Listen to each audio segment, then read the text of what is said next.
쿼바디스라는 소설을 쓴 헨리크 시엔키에비치의 작품 중에 검은 바위 속에 비치는 빛이라는 단편 소설이 있습니다. 주인공인 조각가 카미온카는 어느 날 쇠약한 몸으로 어두침침한 작업실의 한 낡은 침대에 누워서 창밖을 내다보고 있었습니다. 이때 신비롭고 놀라운 일을 경험합니다. 갑자기 창문 밖으로부터 강한 광채가 휘몰아 들어오더니 작업실을 삽시간에 녹여버렸습니다. 그 순간 자신은 허공에 떠 있었습니다.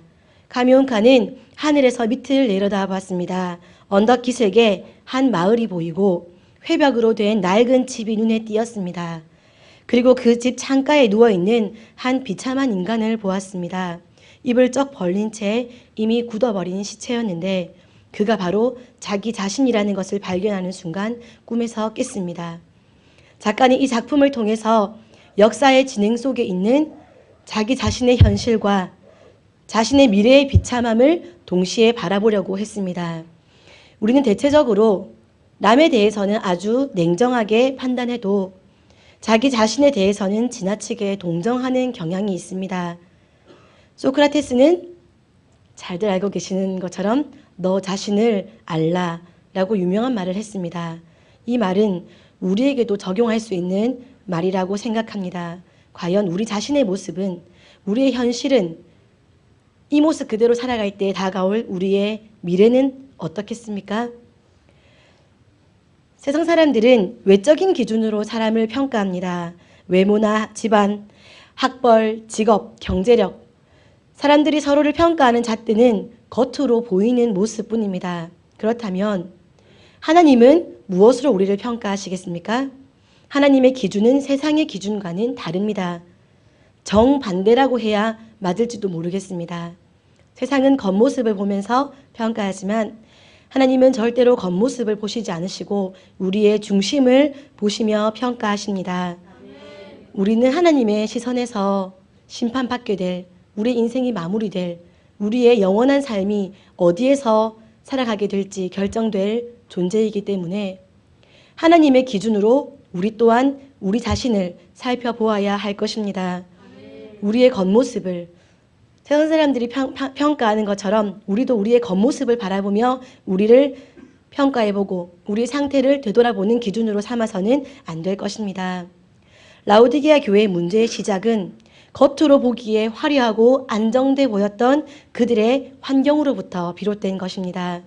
부유함은 그들을 오히려 미지근한 신앙인이 되게 했습니다. 사람들은 좋은 환경을 가진 것을 부러워하지만 때로는 그 환경이 불행을 가져오기도 합니다. 오늘 라오디게아 교회가 그런 상황입니다. 본문에 라오디게아 교회의 모습을 통해서 우리의 신앙을 다시금 돌아보며 하나님에 대한 열정적인 사랑을 회복하는 은혜의 시간이 되기를 소원합니다. 첫 번째로 라오디게아 교회는 미지근한 신앙의 문제를 가지고 있었습니다. 14절에서 16절까지 말씀입니다. 라오디게아는 에베소에서 수리아에 이르는 대로변에 위치하여 있었고 그래서 교통과 통상의 요충지였습니다. 그리고 목화 재배와 금융업이 발달했었고 의과대학이 있어서 의학으로도 발달한 곳이 라오디게아라는 지역이었습니다. 이 도시에 거주하는 사람들은 주로 흑양모로 짠 화려한 의복을 팔아서 부를 축적했습니다. 또한 유명한 의과대학이 있었는데 이곳에서 생산된 안약은 세계적으로 호평을 받았다고 합니다. 사도 바울의 동역자였던 에바브라에 의해서 이 라오디게아 지역에 세워진 라오디게아 교회는 사도 바울이 상당히 관심을 가졌던 교회, 그래서 잘 성장했던 교회였는데 나중에는 이렇게 요한계시록에서 주님께 책망받는 교회가 되었습니다. 예수님은 라오디게아 교회의 미지근한 신앙을 질책하십니다. 신앙을 가졌다고는 하지만 자신을 부인하고 희생하는 신앙의 열매를 맺는 삶을 살지 못하고 신앙에 부분적으로 발만 담그고 있다는 것입니다. 예수님께서는 미지근한 것보다 도리어 찬 것이 낫다는 뉘앙스를 보이기까지 하십니다. 미지근한 것이 왜 문제가 될까요? 미지근한 것은 자신도 속이고 남도 속이려 들기 때문입니다. 거짓된 고백을 하게 만듭니다. 라오디게아 교회는 물질적으로 부유한 것을 상당히 자랑스럽게 여겼고 그로 인해서 자기 중심적이고 교만하고 자기 자랑에 빠져 있었고 그들 자신만을 스스로 의지하고 있었습니다. 그래서 곤고하고 가련하고 가난하고 눈 멀고 벌거벗은 자신들의 실상은 하나님 눈에 보이는 그 모습은 전혀 바라보고 있지 못하며 살았습니다. 라우디게아 교회는 17절에서 나는 부자라 라고 말합니다. 실제로 AD 60년경에 대지진으로 엄청난 피해가 있었음에도 불구하고 라우디게아 지역은 로마의 도움을 거절하고 자력으로 도시를 재건했을 정도로 부유한 도시가 맞습니다. 그러나 예수님은 이들을 곤고하고 가련하고 가난하고 눈멀고 벌거벗은 상태라고 평가하십니다. 그리고 경고하십니다. 다시 말해서 예수님께서 바라보실 때 라우디게아는 영적으로 무지하고 비참하고 분별력이 없고 부패했다는 말입니다. 그래서 16절에서 예수님은 내 입에서 너를 토하여 버리리라 라고 말씀하십니다. 이 내 입에서 너를 토하여 버리리라는 이 구문은 멜로라는 단어와 MSI라는 단어가 합해진 구문입니다. 멜로라는 말은 뭐뭐 하기 직전이다. 무엇 할 찰나다. 그리고 MSI라는 단어는 극강의 혐오스러움이나 메스꺼움 때문에 토하다라는 뜻을 가집니다. 하여서 이 구문을 직역하면 내가 내 입으로부터 너를 토해버리기 직전이다 라고 번역할 수 있습니다. 정말 두려운 말씀입니다. 이것은 정말 토하여버리기 직전 찰나 아주 임박해 있는 심판을 경고하는 것이고 더 이상 참을 수 없다. 내가 메스꺼워서 도저히 너희를 보면서 참아낼 수가 없다라는 예수님의 그 마음이 정말 강력하게 표현되고 있는 구문이라 할 수 있습니다. 사랑하는 성도 여러분, 어쩌면 우리도 라우디게아 교회와 유사한 상황에 있는지 모릅니다. 열심히 교회에 출석하고 11조도 헌금도 낸다고 하지만 어느 순간 이 모든 것들이 습관처럼 되어 있을지도 모릅니다.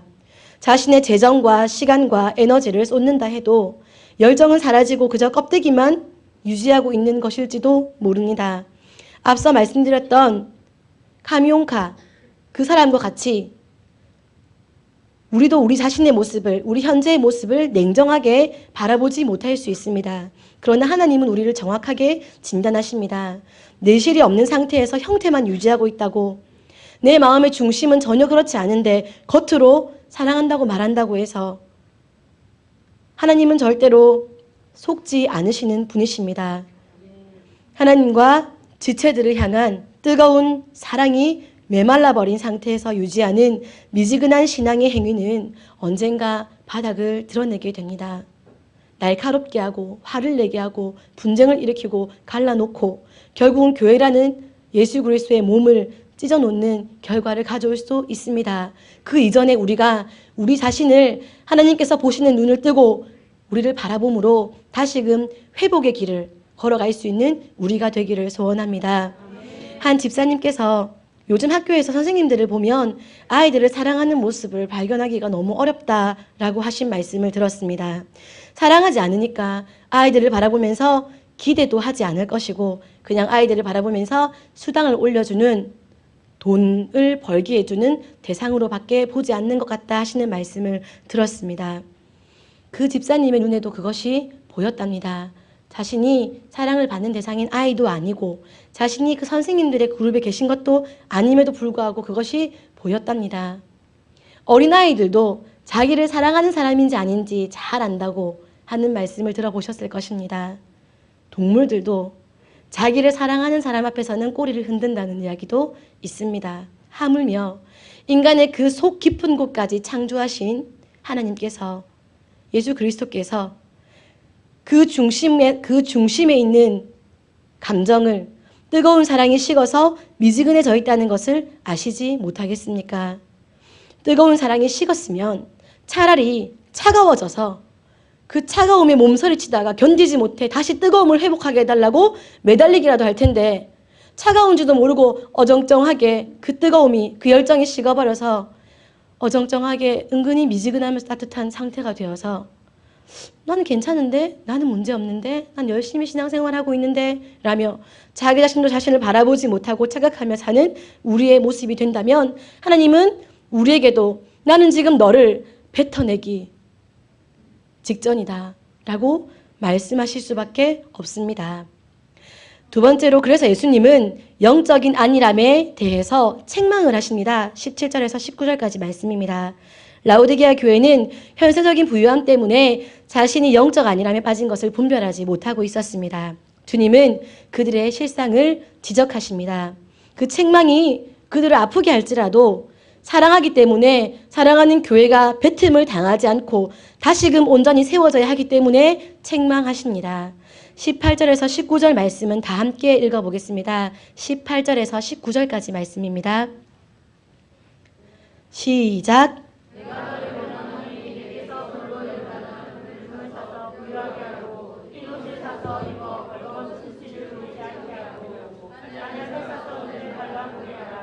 무릇 내가 사랑하는 자를 책망하여 징계하노니 그러므로 내가 열심을 내라 회개하라. 아멘.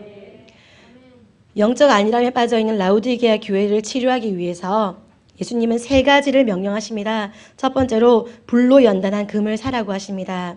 그들이 가진 부는 그들이 생각하는 것처럼 그들을 영원히 지켜줄 진정한 부가 아니기 때문입니다. 둘째로 흰옷을 사서 입으라고 하십니다. 그들이 지닌 고급 의류로는 벌거벗은 수치를 가릴 수 없습니다. 예수 그리스도의 의의 옷을 입어야 합니다. 셋째로 안약을 사서 발라야 합니다. 그들이 자랑하는 유명한 안약은 그들의 영적인 눈이 멀어있는 상태를 고칠 수 없습니다. 그들에게 필요한 것은 겉모습이 아니라 영혼을 살리시는 예수 그리스도이시기 때문에 예수 그리스도로 말미암는 모든 것들로 다시금 바꾸어야 한다라고 말씀하시는 것입니다. 이어서 19절을 통해서 그들을 책망하지만 이 책망의 이유는 그들을 사랑하시기 때문이라고 말씀하십니다. 19절에 책망하여 징계하노니라는 말을 그 원어로 설명드리면 그 엘렌코, 책망하여라고 번역되어 있는 엘렌코라는 단어는 잘못을 드러내 부끄러움에 두다, 잘못을 드러내다 라는 뜻을 가지고 있고, 징계하노니라고 번역된 파이디오는 아이를 기르다, 훈육하다, 양육하다 라는 의미를 가지고 있습니다. 그래서 책망하여 징계한다 하는 말을 풀어서 말씀드리면 사랑하는 자녀를 돌보시는 예수님께서 때로는 그들의 잘못을 부끄럽지만 드러내시고 옳은 길로 인도하시기 위해서 훈육하신다 라고 이 내용을 이해할 수 있습니다. 이어서 나오는 그러므로 네가 열심을 내라 라는 말씀에 젤류에라는 단어는 선한 것을 위해서 열정으로 가득 차다 라는 뜻을 가지고 있고, 형용사 제스토스라는 단어가 들어가 있는데 이것은 끓인, 펄펄 끓는, 뜨거운 이라는 뜻을 가지고 있습니다. 그래서 이 구문을 말씀드리면 그냥 열심히 해라 하는 말이 아니라 마음에 끓어 넘치는 듯한 뜨겁고 강한 열망, 열심, 열의를 가져라 라고 번역할 수 있겠습니다. 우리도 마찬가지입니다. 한국교회 초창기의 성도들은 가난과 고난 가운데 있었지만 하나님 앞에서 신실하고 성결한 신앙을 유지했습니다. 그런데 차츰 성도들의 삶이 부유해지고 교회 건물들이 화려해지면서 내실이 없이 정체되어 있는 신앙을 가지게 된 것이 아닌가 합니다. 적당히 욕망도 추구하고 주님을 위해서 내가 고난받을 것이 예상된다. 그때에는 신앙의 선택에 있어서 피해가고 돌아가려고 한다면, 형제 자매를 위해서 희생하고 양보하는 것에 자존심이 상한다면 우리의 영적인 상태는 솔직히 말씀드리자면 미지근한 상태입니다. 다시 주님의 말씀으로 돌아가서 회개해야 합니다. 말씀으로 인한 분별력을 지니고 나의 현 상태를 분명히 알아서 분명하게 회개해야 하고 뜨겁게 열정을 회복해야 합니다. 요한계시록은 소아시아의 7교회에 보내는 편지입니다. 특히 2장, 3장에는 7교회에 대한 구체적인 메시지가 담겨 있는데 주님께서 대부분의 교회는 칭찬도 하시고 책망도 하십니다. 그런데 오늘 우리가 본 라오디게아 교회는 칭찬은 전혀 없고 책망만 받은 유일한 교회입니다. 그들의 입장에서 보면 왜 주님은 우리를 책망만 하시는가 하고 주님의 말씀이 가혹하게 들릴 수도 있습니다. 주님이 자신들만 미워하시는 것 아닌가 라고 생각이 될 수도 있습니다. 그러나 그것은 오해입니다. 주님이 책망하고 징계하시는 이유는 사랑하시기 때문입니다. 사랑의 반대는 미움이 아니라 무관심이라는 것을 잘 아실 것입니다. 히브리서에서는 책망이 없다면 친아들이 아니다. 사생자다. 라고 말씀하십니다. 주님은 스스로 만족하며 살아가는 그들을 도저히 견디지 못해서 당장에 뱉어버리신 것이 아니라 그들을 버려두지 않으시고 책망함으로, 아프지만 책망함으로 회복시키려고 하십니다. 라우디게아 교회는 책망만 받았지만 책망도 주님의 사랑이기 때문에 기분 나쁘다, 자존심 상한다 하는 이유로 마음의 문을 닫아서는 안 되겠습니다. 마음을 열고 들으면 책망 속에 살 길이 있기 때문에 오히려 책망을 들을 때에 감사해야 합니다.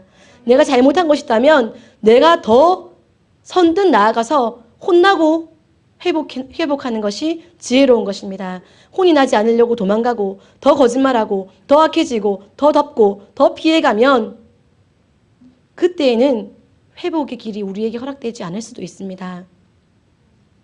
우리가 우리의 문제를 발견하신다면 그때는 우리가 더 선뜻 하나님께 나아가서 회개하시고 회복하게 해달라고 능력을 부어달라고 지켜달라고 도와달라고 회복시켜달라고 하나님께 열심으로 매달려야 할 것입니다. 세 번째로 예수님은 자신과의 연합을 통한 승리를 약속하십니다. 20절에서 22절까지 말씀입니다.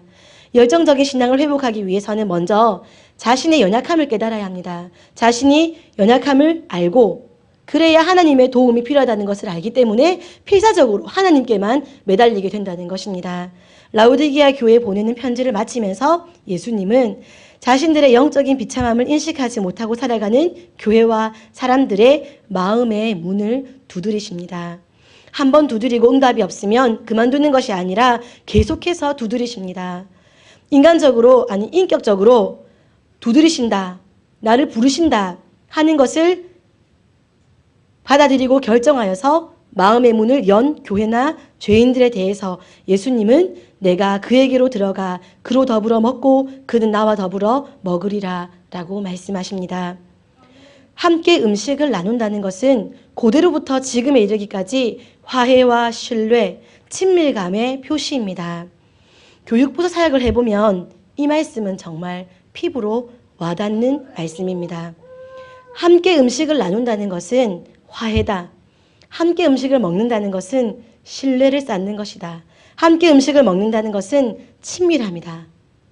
교육부서를 경험해 보신 분들은 다 그렇다고 인정하실 것입니다. 해마다 교육부서에서 예산의 상당 부분을 먹는 데에, 선물 사는 데에 지출을 합니다. 그것을 교육부서에 속하지 않고 바라보시면 너무 먹는 것만 하는 것 아닌가 하고 염려하실 수 있으나 아이들과요, 설령 그 아이들이 19살에 고3이라 할지라도 아이들과는 함께 먹지 않으면 아이들에게 말씀이 한마디도 그들 영혼 깊이 들어가지지가 않습니다. 아이들에게 선물을 주면 아이들은 선생님이 우리를 사랑하시나 보다라고 생각합니다.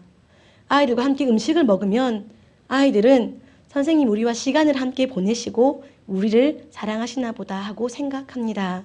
그래서 모든 사역에 먹는 것이 들어가게 되는 것입니다. 예수님도 항상 음식을 나누시면서 사역하셨습니다. 예수님은 세리와 죄인들과 창녀들과 함께 식사하셨습니다. 너희들 죄를 회개해라, 돌이켜라라고 말씀하시지 않으시고 그들과 함께 해주셨습니다. 그 함께함의 증거가 함께 먹는 것이었습니다. 예수님은 삭개오와도 식사를 나누셨습니다. 5,000명의 사람들을 먹이셨습니다. 그리고 제자들과 함께 성만찬을 행하셨습니다. 같이 먹자는 것입니다. 그것이 예수님께서 문을 연 자들과 교제하시는 모습입니다. 평안과 기쁨, 생명과 열매는 예수님과 함께 먹을 때에 나오는 산물이기 때문에 예수님은 문을 두드리시고 들어가셔서 먹자 하시는 것입니다. 또한 예수님은 함께 먹으며 교제하는 것으로 끝내자 하시지 않으시고 주님과 함께하며 고난을 이긴 자들에게는 하나님의 보좌 우편, 즉 예수님의 보좌에 함께 앉게 해주시겠다고 약속하십니다. 라우디게아 교회의 주님은 자신을 영접하고 함께 교제하자고 요청하십니다. 순종한 이는 누구든지 승리와 권세를 누릴 것이라고 약속하십니다.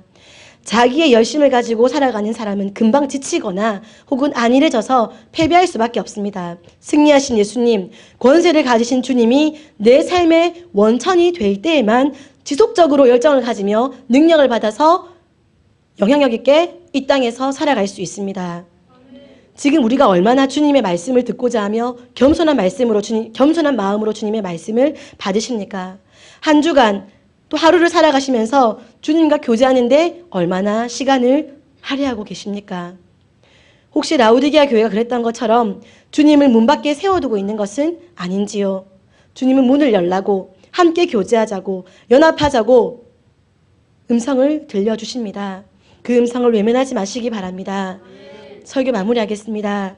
경제적으로 부족함이 없이 살다가 주님에 대한 열정이 식어버린 라우디게아 교회를 향한 하나님의 책망의 목소리를 들으면서 오늘 우리에게 하나님께서 하시는 말씀을 들으시기를 바랍니다. 믿음이 이렇게 후퇴하게 된 이유가 무엇입니까? 아마도 아쉬울 것이 없다는 자만심 때문일 것입니다. 하나님이 아니라면, 은혜가 아니라면 나는 살 수 없는 존재라는 겸손함을 잃어버리고 내 지식과 내 능력과 내 경제력으로 충분히 살 수 있다 라는 교만함이 하나님 앞에서 미지근한 신앙, 미지근한 삶의 모습으로 드러나게 된 것입니다. 눈 멀고 가난하고 곤고하고 벌거벗은 자신의 모습을 깨달을 때 비로소 처음처럼 첫사랑을 가지고 첫 열정을 가지고 겸손하게 주님 앞에 나아갈 수 있습니다. 예수님께서 말씀하신 불로 연단한 금은 예수님만이 주실 수 있는 최고의 부유함입니다. 세상이 절대로 줄 수 없는 예수님만이 주실 수 있는 부유함, 새롭고 참된 부유함을 의미합니다. 예수님을 소유하지 않고 다른 무엇으로 만족하며 살고 있다면 그것은 실제로 나를 가난하게 하고 나를 곤고하게 하는 것임을 기억하시기 바랍니다. 흰옷은 거룩하고 참된 승리와 의로운 행실을 의미합니다. 이와 반대로 벌거벗은 것은 성경에서 말하는 가장 심각한 수치가 바로 벌거벗은 것입니다. 수치를 모르고 우리가 죄로 덕지덕지 우리를 붙여놓은 벌거벗은 상태인 것을 수치스러워하지 않고 살아가서는 안 되겠습니다. 예수 그리스도의 의의 흰옷을 입고 승리자로 살아가시기 바랍니다. 안약을 바르는 것은 영적으로 어두워진 눈을 치유받고 신령한 안목으로 밝게 보아야 한다는 것을 의미합니다. 보아야 할 것을 볼 수 있는 신령한 눈을 회복해야 합니다. 우리는 내 삶의 문을 두드리시며 나의 허상을 깨뜨리시고 실제 나의 모습을 깨닫도록 하시는 하나님의 섭리에 감사해야 합니다. 그 역사가 혹 채찍과 같은 아픈 징계라 할지라도 책망이라 할지라도 그것은 나를 회복시키기 원하시는 아버지의 사랑인 줄 믿으시고 감사하셔야 합니다. 주님은 나의 인생을 향한 노크를 절대로 포기하지 않으십니다. 주님은 이런저런 상황을 통해서 우리에게 말을 걸어 오십니다. 비인격적으로 우격다짐으로 강제적으로 우리의 마음문을 뜯어버리고 들어오시는 것이 아니라 우리가 마음문 열 때까지 두드리시며 인내하고 기다리십니다. 그 두드리심에 응답하시기 바랍니다. 우리 마음에 들어오신 예수 그리스도의 생명의 복음으로 인해 다시 심장이 두근거리고 회개와 감사의 눈물이 흐르고 그러한 회복을 갈구하시는 다시금 식었던 열정을 회복하여서 하나님을 뜨겁게 사랑하는 우리가 되기를 소원합니다. 기도하겠습니다.